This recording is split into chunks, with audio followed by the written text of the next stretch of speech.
mga ka-cooks, so tara let's kumain po tayo. So yan po ang aking dinner ngayon. So ayan, bago man lang bumigay po yung aking okra and yung aking pork shumai, habang nagsasayang po tayo ng kanin, ipapatong na po natin. Para one time, big time, di ba? Tamad-tamaran din ang pagganap ko. And syempre yung aking chili oil, ayan, naghiwa po ako ng kamatis and sibuyas. Then lalagyan po natin siya ng pinakurat. O, swak na swak.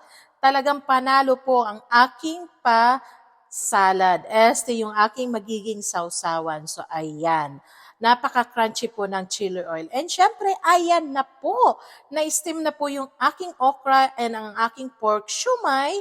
And syempre, yung walang kasawaang rice. So, diba? And yung aking binake na tuyo. So, ano pa nga bang inaantay nyo? So, yan na ang aking hapunan ngayon.